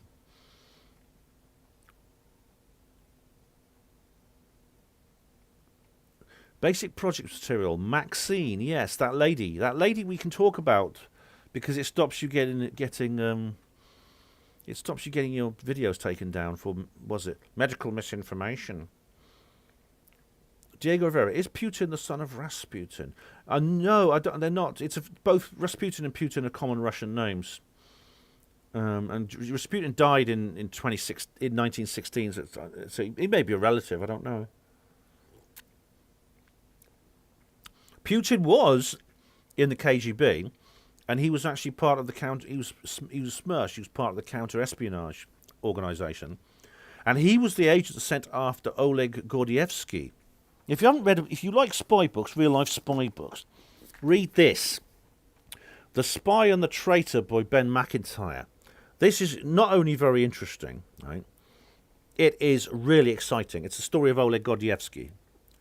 He was basically he was a MI5 agent. He was a Western agent. He was in the Soviet Union, and he was chief of the KGB station in London, and was actually due to be anointed head of the KGB, and he was exposed as a spy. And it says this is a real life thriller as tense as John le Carré's novel or Ian Fleming's. Yeah, I'm actually watching one of the films based on the John le Carré Tinker Tailor Soldier Spy. There's a new film come out about that. It's very good. But do read that book, because Putin was the one sent after Gordievsky. This was in like 1986 or something. Hello, Beetlejuice. Woody Black says Putin threw the oligarchs, arrested them, beat them up and shut them out. Based AF. Yeah. You do realise, Woody Black, that Putin was never even supposed to be president. They didn't even want the Soviet Union formally disbanded. They wanted a kind of de facto China situation where it remained as an entity but was reformed out of existence, out of all recognition. That's why Gorbachev was a member of the Rockefeller Institution. This was all decided in the late 70s. This was, I mean, von Braun must have got wind of it, because that's what he told Carol Rosin, didn't he? Kerry says, either way, Mr. H or Mr. G, it's a perfect explanation of what people are being subjected to. Absolutely, yeah. Legend Real Ben, he is trolling that bowler. Oh, Bolly and I troll each other. We're both as bad as each other, I'll tell you. It's nice to talk to him, actually. I've had such a good debate with him last time. Tom Barnes did a really good debate with him. Hey, Bolly, he absolutely whopped you. Do you remember that? You on the Enemy Within show. He absolutely... yeah, that's good, that was. But, you never give up, though, Ollie. And I respect that. You do. You are very tenacious. Oh, Beatles, you should talk about Count Dankula. What did Count Dankula do? Who did he... Oh, did Bolly debate Count Dankula? I don't know, yeah. Diego Rivera says, Stalin murdered a lot of Ukrainians. He did. Also, some Russians as well in other parts, basically in the grain belt of Ukraine and southern Russia. The people they called the kulaks, they were self-employed peasants, and when their farms were collectivized, it was the death. Lisa says, you see, everything you base your thoughts on are taken from mainstream news, so it's all conjecture and probably contrived lives. So how can we focus on anything but what's around you? Well, Lisa, I find I do understand what you mean. I do try to focus on what's around me as well. I mean, I do believe it or not, have a very keen interest in. I don't have many sort of real life friends, but I have a family and I have clients and people I work with and things like that. Yeah, Diego, they don't like Russians. I actually wrote an article a couple of years ago called "You Really Don't Like Russia, Do You?" Yeah. Oh, Kerry, I don't have time to go into this, but you mentioned the exomes. Yeah, that's a very interesting thing. I've been reading about that. Yeah.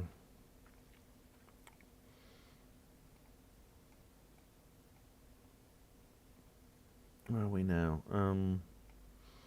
Jonathan Livingston Seagull. Yeah, Lisa, I know what you mean. Disc March. Hello, Disc March. I've seen the anti-V guys share it around that Putin was in the World Economic Forum with Klaus Schwab, young leaders thingy, alongside Trudeau. Is there truth to that? Well, according to what I've heard, he threw his coffee down or something like that. I don't know the details about that.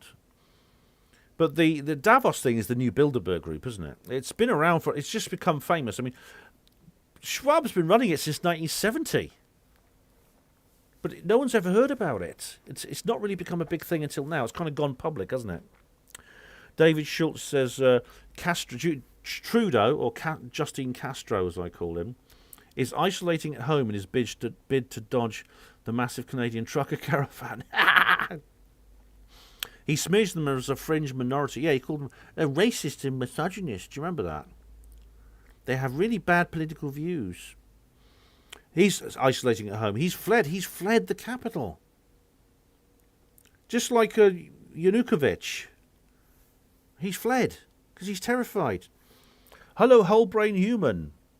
It's a big club and we ain't in it. Yeah, that's George Carlin said that, didn't he? Diego Rivera says Zelensky's family worked for the KGB and he was a comedic actor. He was, yeah.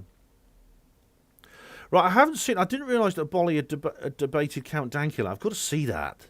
Bolly, is it on your channel? Is it on your channel? Yeah, he's Vrillon. I think Justine Castro, I'm sure, is probably one of the most effeminate men I've ever seen in the world. He's up against some of the most masculine men in the world. I don't fancy his chances much.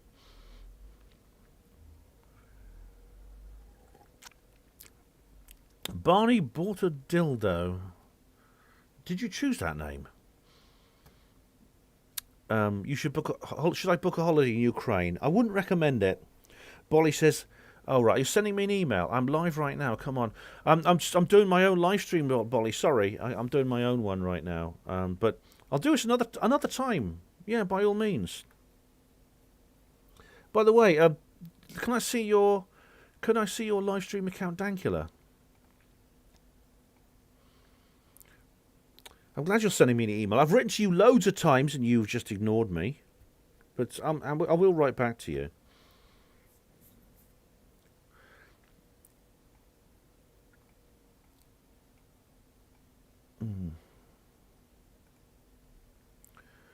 Whole brain human. I'm going to have to delete that comment. I'm sorry, mate. I agree with you about what you said, but it's not on. I'm sorry, mate. Diego Rivera, could Russia have secret weapons, UFOs? Bowler Hatman wants me to come on his live stream. It'll have to be another day. I can't do it tonight. But yeah, just let me know. I can't do it tonight or tomorrow night because I'm doing 2 live streams. But another time, yeah, I'm happy to come on. Yeah, sure. Yes, of course I will come and talk. And Wholebrain Human says they captured at least one Haunabud 2 after World War II. They did indeed, because they took over the Skoda plant, didn't they? In Prague.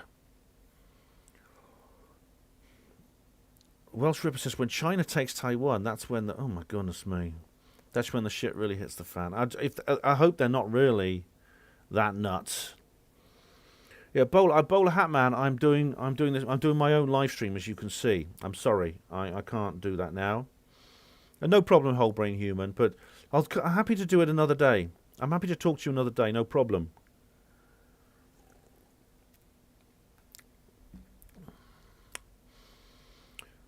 Yeah, but there's an interesting thing. There's something interesting thing about Russia. It's another thing I want to get onto. It's a statement made by Dmitry Medvedev, who's like prime minister. He's the second in command to Putin. I reckon that disclosure. I'm talking about UFOs. If if disclosure happens, UFO disclosure, it will come from Russia. Apparently there was a meeting. This came up actually at Davos. The subject of extraterrestrial life. David Cameron was there. Angela Merkel. This is back in 2015. Angela Merkel was there. Dmitry Medvedev, and he's issued a stern warning to the United States of America, which is the truth. It was Steve Bassett. I talked to Steve Bassett about this.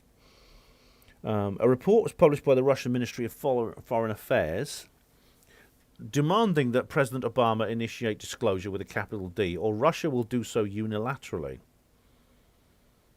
And as Steve said, this would be the ultimate blow to the US credibility. I can't find a source document for this, but it was very, very interesting.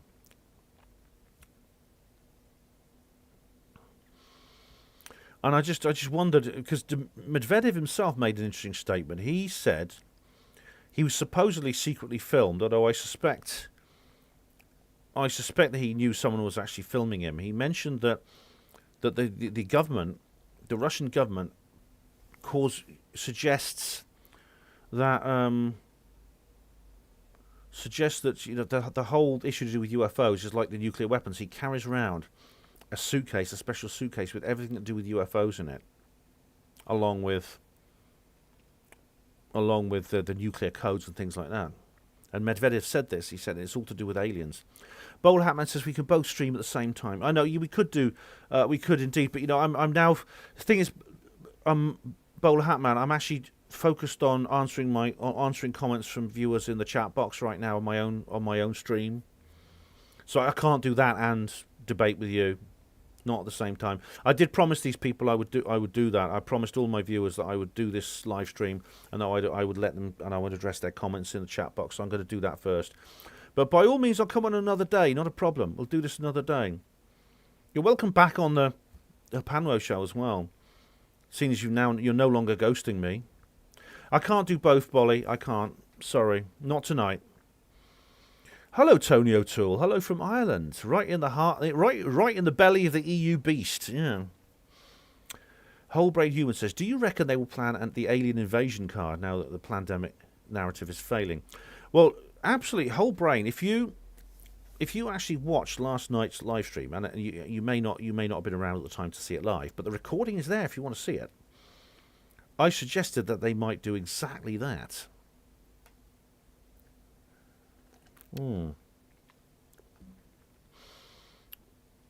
Kerry Woody, the pre-Adamite story is interesting. What's a pre-Adamite, Kerry? Vrillon says there was recent footage of two Black Hawks escorting what looks like a UFO. Looks legit as well.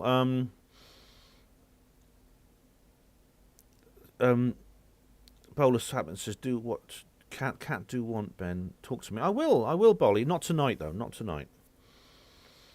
Well, here we are. Okay, what's it? Black Hawk. What is this, Vrillon? I've not seen this picture. Teresa said, I would hope if there was a threat of nuclear war, the benevolent aliens would step in. I think everyone would, Teresa. Yes, who wouldn't? You see, there have been several incidents. I mean, Captain Robert Salas and what he talked about is very interesting. Several other people have mentioned UFOs hanging around nuclear sites. The Rendlesham Forest incident was effectively that. The Woodbridge Bentwater was the largest tactical nuclear base in Western Europe. It was not on the official inventory, but it was there. They used to laugh at the Greenham Common women because they said, you're looking in the wrong place. They're protesting in the wrong place. But, what happened is Captain Bob Salas mentions that strange lights appeared outside his nuclear launch facility. And all the missiles just shut down, and they took days to start up again.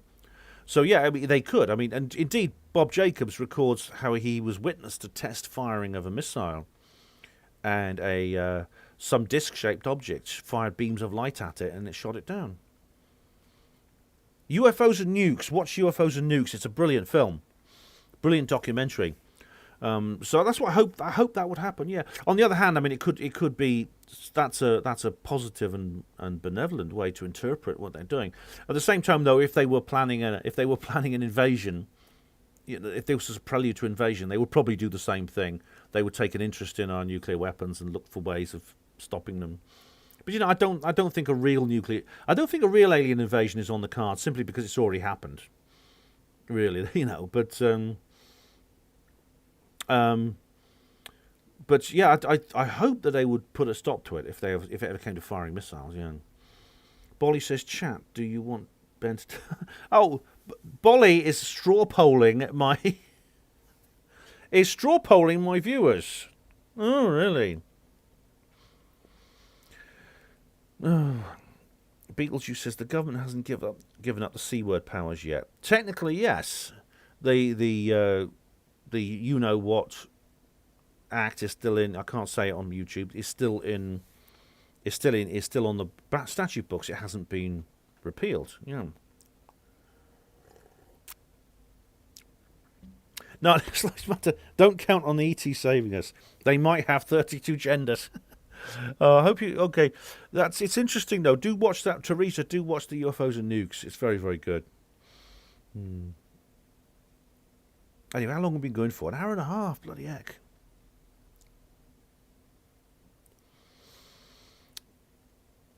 Yeah. What am I drinking? Oh, it's dragon juice. It's actually just some of this dissolved in water. It's just like, it's a vitamin C. I always have something like that because I get a dry mouth when I'm broadcasting.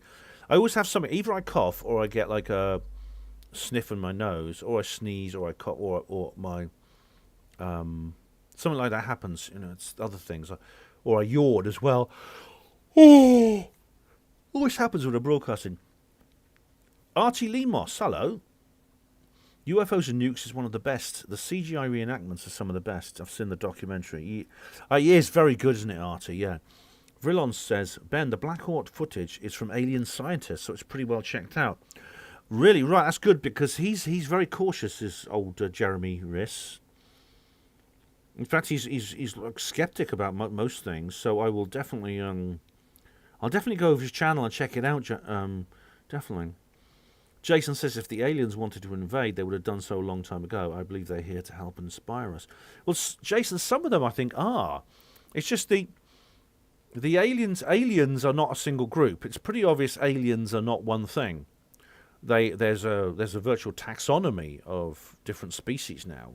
Greys of different sizes, and mantids, and Nordics, and reptoids, and things like that. And they are so.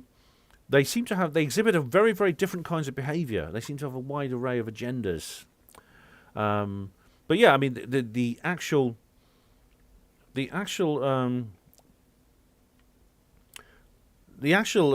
invasion essentially has already happened. In fact, it probably happened long before humans even evolved.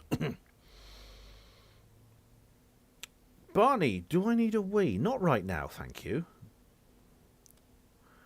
Keep hydrated, Ben. I will. Brexit Central has a chick in there. What's your point, Brexit? David Schultz says, here in Maine, we're in the middle of a blizzard with blowing winds up to 40 miles an hour and 18 inches of snow. Oh, dear. A temperature of 1 degree, wind chill of -18. David, I know it's a bit of a drag when you're in it, but compared to what I've got now, compared to what we've got right now, I just love that. I just love snow and ice, I do. Barney says, what are your views on porn? I'm not watching any right now. My views on porn? What do you mean? I don't know. My views. There's two ways of saying views on porn, isn't there? Brexit Central has posted another chicken head. Is that the only Brexit Central? Is that your only contribution? Aramin said, did you know your headboard on your bed has a face on it? That's right. It's a famous face. It watches over me. Villanora, Flauk EU. Oh, Bowler Hatman. Oh, Bowler Hatman's posted a chicken thing now. Well, Bolly, you are trying to you're being manipulative now. You're thinking you can like you can shame me now. You can like goad me into debating you, because I'll say, well, you're a coward if you don't, Ben. Bolly, I will. Just be patient. I'm not doing it now, Bolly. No, less lives matter. My views on porn are in the thousands. God dear. Yeah.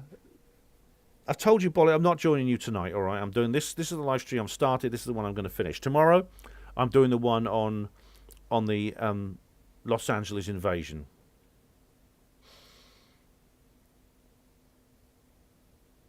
Barney says, how many prossies have you had at bed? None. None.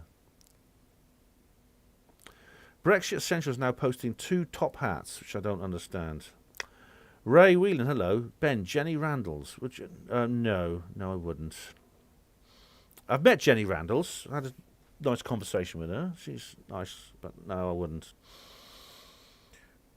Aramintis, in the Middle Ages, people would carve marks on their beds to protect them. Yeah, not only that, there's others. I mean, like Elizabeth Kubler-Ross said, people were drawing butterflies on their bed in prisons and things like that. They drew carvings of butterflies. It's very interesting. Woody Black, drop the ban hammer, Ben. Who should? Well, no one's done anything I can ban them for. Well, I think if no one's actually done, I mean, the chicken thing is just silly. Look, I'm a big ugly ex-hospital porter. I can take that. But anyway, Barney, have I ever broken the headboard? No. Claire, Cosmic Claire. Sorry. Oh right, you've been away. Not to worry, Claire. Welcome. Diego Rivera, is Russia-Ukraine part of World War III? I think that's what they want to make it into, Diego Rivera. I think Putin has the sense not to let that happen. But Putin still is obliged. Putin has an obligation to defend his country and indeed his citizens, including the citizens abroad. And that's what he's doing. Oh, 2 top hats is a big Masonic symbol. Oh, right. Oh, dear, you're not suggesting that I'm a Fed, are you, Brexit Central? Really? Really, really, don't be silly.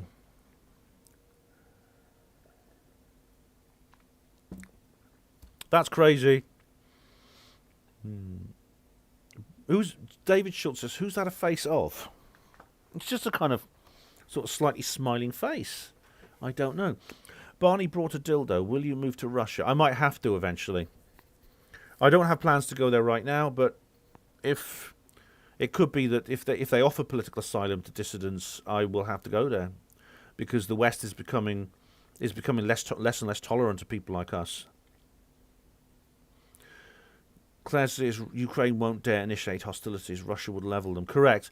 Although the thing is, Claire, the Biden and his crew might end up starting a false flag. That's the thing. There might be some kind of false flag. Diego says, how do you think it's going to end? I hope. Cyber Bash 3000, stop nuking in the chat box, please. All right. Lisa or Claire, could you deal with Cyber Bash? Because you got the spanner. Because he's nuking the chat box now. Stop it now. Vrillon, all right. Thanks for sticking up for me. But could Claire or Lisa get rid of Cyber Bash for me, please? Thanks.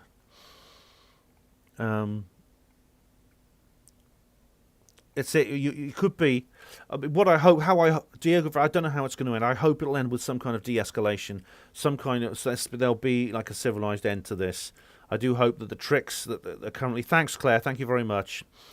That the tricks being played on us by the globalists, and their attempt to bait Russia, and what they hope to do is they hope to wear Russia down. They've been trying to sabotage the economy for decades now. For several decades, they've been trying to sabotage the Russian economy.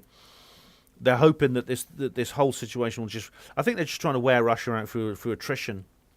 They may just simply be doing this to just keep a very, very low level threats on Russia. They don't want to start any war, but just force Putin to put up defensive boundaries with his own troops wherever this happens. What they're hoping is that they can crush the whole administration in Russia under the weight of its own armor. It's not going to work, but that's what they're trying to do. That's their trick, maybe. What I hope it will de-escalate though. And Villanor says the EU equals the USSR. Yeah, it's ironic, isn't it, that Russia is the only true anti-communist force in the world now. Thanks, Legend Rail. Yeah, Araminta says I thought the top hats were a reference to the bloke who used to stand outside Westminster shouting Brexit. Oh right, could be. It could be. Yeah. Hello, Deansy. Did you see Klaus Schwab say Putin's part of his Young Global Leaders program? I didn't. I can't. Obviously, if he was, he's not anymore. Yeah. Right, where are we now? We've got loads more comments. Great, guys. And Claire says Putin has the sense not to engage. Yeah, Putin is very wily. The fact he survived as long as he did, as long as he survived as long as he did, that's quite. It says a lot about him, doesn't it? Villanor says get rid of Brexit. Brexit is not. It's just being is being a shit right now. But you can always block him. I mean, he's not doing anything I would say get rid of him for. But Vrillon, you can block people, so you don't have to see their comments.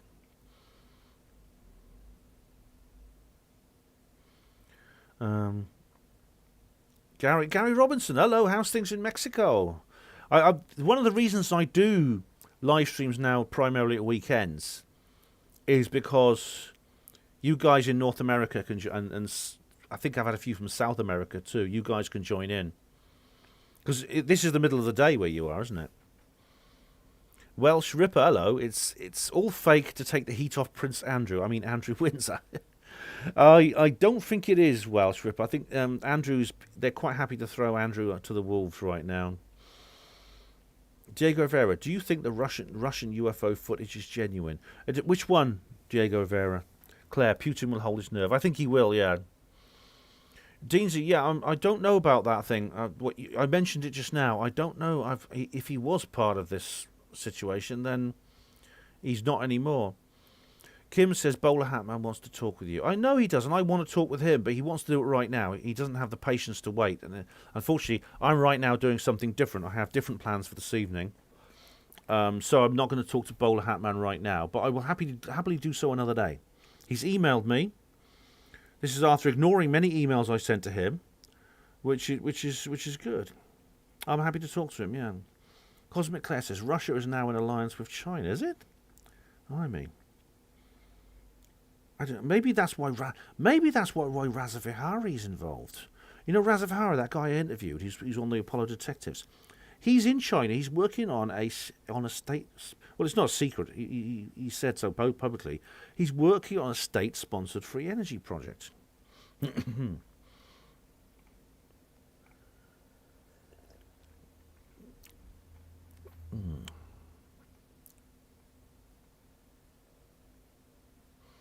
are we now? Okay. Yeah. Jason says war should be a thing of the past. We need to move forward. Yeah, well, we have to, Jason. The thing is, war has to be a thing of the past. Simply, we got too good at destroying each other. You can't have like big, full-scale wars anymore. They can too easily go nuclear, and then everyone gets killed.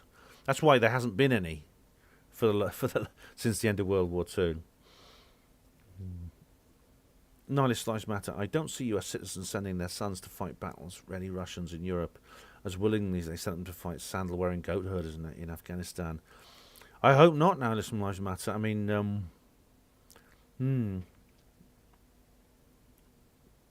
Villanor is offended by Brexit. I think you were laughing. Brexit doesn't bother me. Brexit is a minnow. I think I know who Brexit is, actually. I got a feeling that you are... Are you, Brexit, be honest, are you the person that used to be called Dr. Hemp? Because you use that... Yeah, I think you are. Teresa Walker, the powers that be are running out of cards to play. Yeah, this is why when I talk about the last card, the fake alien invasion, I do so with a completely straight face. Judy K, I take it you believe Russian troops in Belarus on the Ukrainian border are good for the economy. Well, according to Ukraine, the Ukrainians are saying ignore them. Hello, Michel Sovereign. Don't worry about being late. It's Beetlejuice. I'm streaming again. Yeah, you're getting 3 this weekend. I'm doing another one tomorrow evening. I'm actually going to end in a minute, guys, because I'm going nearly 2 hours. I need to. I've got other things I need to do now. I want to watch the rest of that film. I'm not gonna talk to bloody Bolly tonight.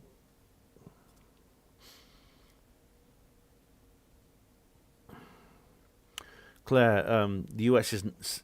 Alexander Makuris has said the US is not as powerful as it was in the 90s. It's not. No, nowhere near. You could just see, unfortunately, how it has degenerated in the last few decades. Nice one, Gary. Deansy, has anyone been watching the Ottawa Livestream truck convoy? Oh, who hasn't? It's brilliant. Nihilus says, no one will take up for Andrew. The neo-elite are salivating at the chance of taking out a royal. Araminta, I've been waiting since last year to hear your talk. Bowler Hat Man will have to wait. Well, exactly, Araminta. I'm not going to change my plans right there and then. I'm happy to talk to Bolly, and I will do, but right now, I'm doing this now. Claire's made a good point. The EU is still dependent on Russian gas imports, and I think they know that, you see. And Putin knows that, you see. He knows that. He understands he does hold that. He holds that joker, and he will play it if he has to. Deansy, yeah, I love the convoy is fantastic. They reached Ottawa. Most of them must have by now. They've been 70,000 heavy goods vehicles, including some from the United States, going to Ottawa. And Castro has fled. He's fled the capital. Don't mention Zivar, said Grillant Aura. Bowler Hatman says, Ben, 5 more minutes. I forgot you exist for 10 more years. I know you have. Oh, or you forget I exist for 10 more years. Well, I'm gonna have to end it soon, Bolly, because I'm doing another live stream tomorrow evening. You can join me then if you like, if you remember who I am. But you forgot who I am for the last so many years anyway. The podcast of your interview is still there. I'm also hoping to do another one with you, actually, because we didn't cover a lot of stuff I wanted to cover with you.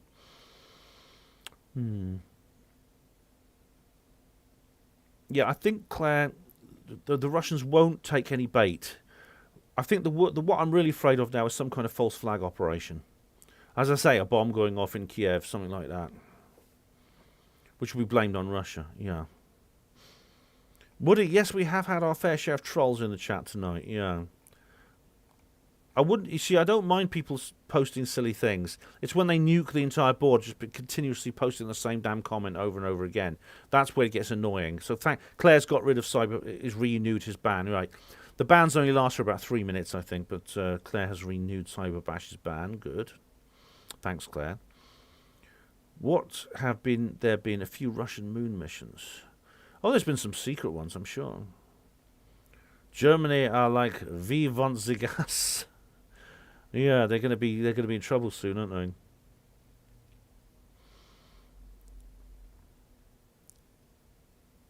Kerry Woolley, if the EU forces get wiped out, will we send a booster force? Why? What's the question, Diego Verse? Sorry. Why do I think there've been secret missions? I don't have time to go into that now. Sorry. Don't mention Zivar.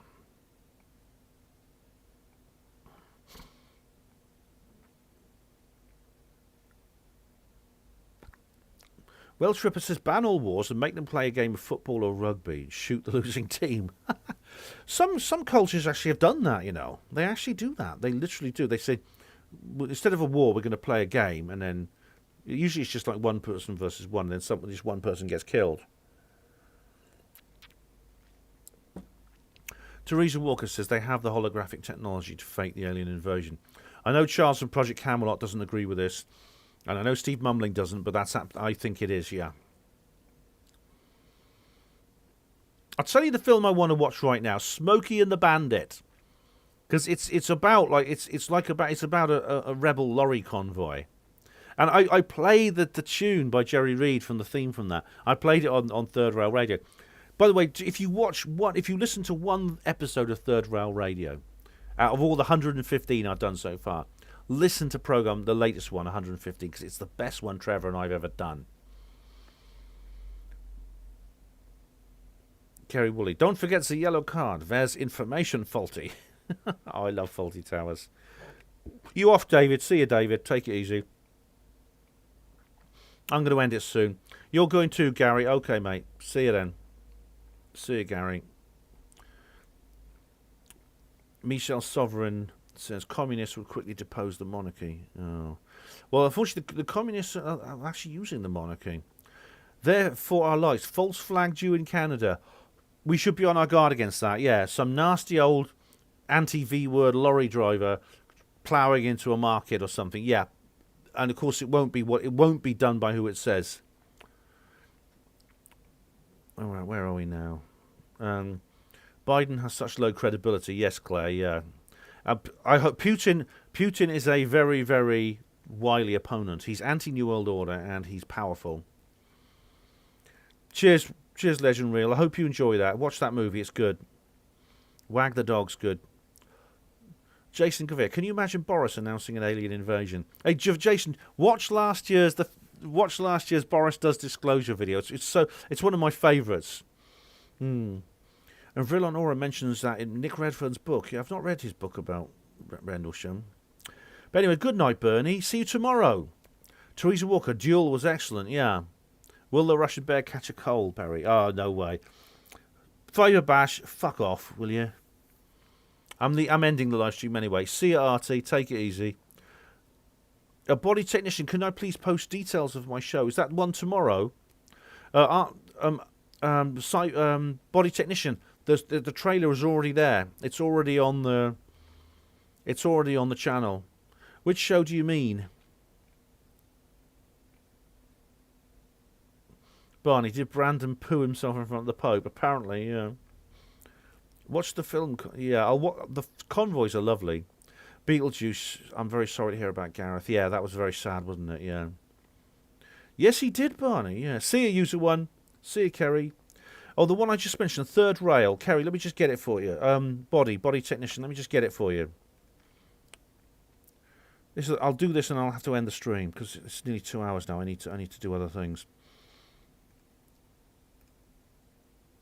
There we go.